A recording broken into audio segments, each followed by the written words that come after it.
മലയാള സിനിമയിൽ ലഹരിമുക്ത തൊഴിലിടം നയം നടപ്പിലാക്കാൻ നാർക്കോട്ടിക് കൺട്രോൾ ബ്യൂറോ മുന്നോട്ട് വെച്ച റാൻഡം ഡ്രഗ് ടെസ്റ്റിൽ സിനിമാ മേഖലയിൽ ആശങ്കയെന്നാണ് പുറത്തുവരുന്ന റിപ്പോർട്ടുകൾ. റാൻഡം ഡ്രഗ് ടെസ്റ്റിന് അക്രഡിറ്റഡ് ലബോറട്ടറി നിയമിക്കണമെന്ന നിർദ്ദേശത്തിലാണ് ആശങ്കയും പ്രതിഷേധവും. ഫിലിം അസോസിയേഷനുകളുടെ ചെലവിൽ ഒരു ലബോറട്ടറിയെ ചുമതലപ്പെടുത്തണമെന്ന നയം സാമ്പത്തിക ബാധ്യതയ്ക്ക് പുറമെ സിനിമാ മേഖലയിലുള്ളവരെ മുഴുവൻ സംശയത്തിന്റെ നിഴലിൽ നിർത്തുമെന്നാണ് വാദം. മലയാള സിനിമാ മേഖലയെ ലഹരിമുക്തമാക്കാനുള്ള നടപടികൾ പ്രഖ്യാപിക്കണമെന്നാവശ്യപ്പെട്ട NCB 19 നിർദ്ദേശങ്ങളാണ് നൽകിയിരിക്കുന്നത്. സിനിമാ മേഖലയ്ക്കുള്ളിൽ നിർദ്ദേശം ചർച്ചയായപ്പോഴാണ് റാൻഡം ടെസ്റ്റിംഗിന്റെ കാര്യത്തിൽ പ്രതിഷേധമുയർന്നത്. റാൻഡം ഡ്രഗ് ടെസ്റ്റ് സിനിമാ നിർമ്മാണത്തിന്റെ തുടക്കം മുതൽ അവസാനം വരെ നടത്തണമെന്നും ലബോറട്ടറിയെ ചുമതലപ്പെടുത്തിയ ശേഷം താരങ്ങളുടെയും അണിയറ പ്രവർത്തകരുടെയും റാൻഡം ചെക്കിംഗ് ഉറപ്പാക്കണമെന്നും നിർദ്ദേശത്തിൽ പറയുന്നു.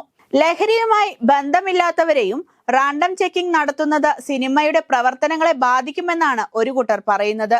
NCB ചെയ്യേണ്ട പരിശോധന സിനിമാ അസോസിയേഷനുകൾ ലബോറട്ടറിയെ നിശ്ചയിച്ച് ചെയ്യണമെന്ന് പറയുന്നത് ശരിയല്ലെന്നും ഇവർ പറയുന്നു.